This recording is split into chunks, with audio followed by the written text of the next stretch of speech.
The VIP Center, or Frazee Hall, at the University of Kentucky is tucked away behind classroom buildings and oak trees. It seems as though its location reflects its presence on campus, as many students don't really realize it's important here. When I say VIP Center, what do you think of? A very important person, like, say, your favorite athlete or celebrity? Well, that's not exactly what this VIP Center stands for. In fact, its purpose is actually a lot more serious. This VIP Center stands for Violence and Intervention Prevention Center, mainly focusing on sexual-based crimes and assaults. Did you just cringe? You're not the only one. Most people, especially students, get quite uncomfortable when talking about sexual-based crimes, especially when they are right here on our campus. But it's an issue that needs to be talked about more, and maybe the issue is that we are not comfortable talking about it. For my first interview, I decided to go outside the VIP Center and interview a bystander walking by. Hi, I'm doing an interview for my Word 110 class. Can I take an interview with you? Sure. Her name was Carly Andrews, a freshman student here at UK. Most of her answers to my questions were pretty similar. She was basically saying something along the lines of she knew that there was a VIP center, but she didn't really know what it was for or why it was there. I heard about it during Rush Week. There was a representative that came to a meeting that we had, but other than that, I don't know much about it. Okay. Have you ever visited the center? No, I've walked past it, but I've never been in it. Do you think the VIP center is important? Do you think people should know more about it? Yeah, I don't really know what it is, but I feel like people should try to figure out what it is and learn more about it, maybe get involved with it. If you listen to her last answer to my question, she almost seems caught off guard. She laughs and then pauses for a significant amount of time, clearly just trying to say something to fill the empty space between us. It's pretty clear to any listener that Carly really doesn't know much about the VIP Center. However, she did present to me some information about the advertisement, you might say, of the center, the meeting she was talking about during Rush Week. I know about this meeting because I was also there. During this meeting, someone from the VIP Center talked to all girls about protecting themselves from sexual assault. Clearly, they were trying to reach a broader audience, like all girls in Greek life. However, if we delve deeper into that subject, it could almost confuse us further. If Carly, along with thousands of other girls, attended an entire presentation about sexual harassment and assault, how come she doesn't know anything about the VIP Center? Are they really doing their job around campus, or are students just too naive to realize what's happening around them? For my next interview, I decided to ask my roommate, Maddie Zimmer, a couple questions about sexual assault on campus in general. Her answers didn't surprise me.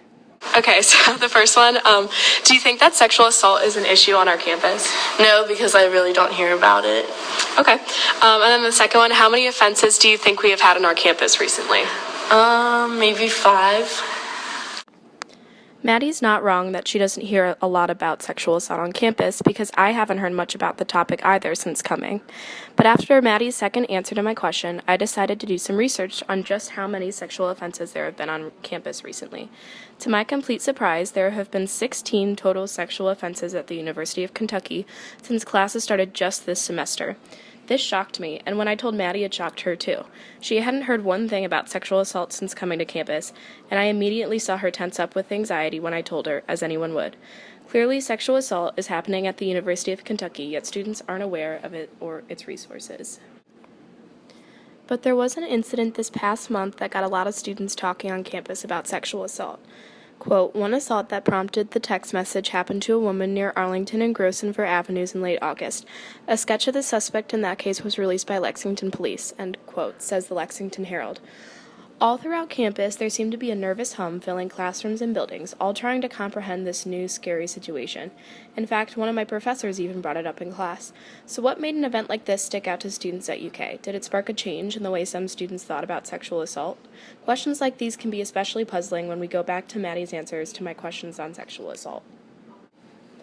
To see if I could answer these questions, I wanted to speak to someone with a bit more authority, yet still someone who has a connection to students on campus.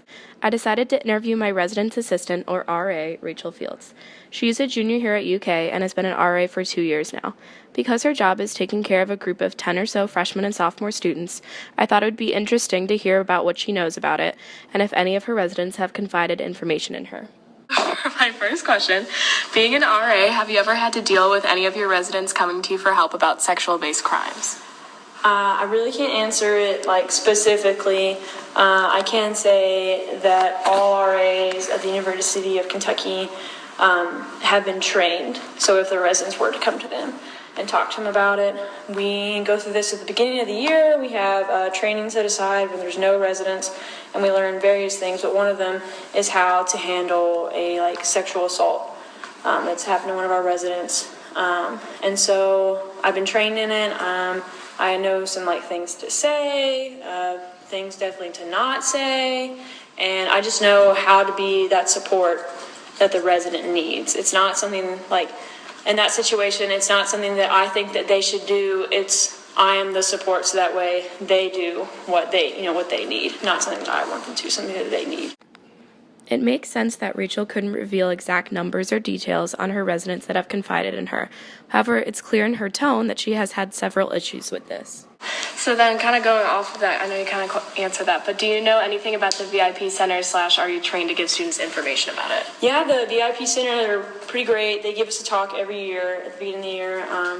I know some of the faces around there, names, and so it's in the bottom of Frazee Hall, and I can give residents emails or phone numbers, or can even offer to walk them there. So it's usually if sexual assault comes up, VIP is usually the first resource that we recommend. They're pretty great. Rachel clearly knows about the VIP Center and has had at least one resident confide in her. However, being her resident this year, I can say that she has never talked about this once in a floor meeting or personally. I'm not saying that this is her fault, I just think it would maybe help her residents to know that it exists on campus instead of having to go to her after the fact to get information.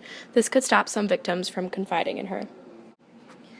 Going back to the previous incident on campus on the serial rapist, Rachel did speak about this to her residents.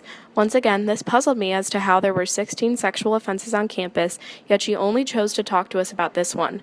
Is it merely the media that contributes to what is talked about and what is important regarding these crimes?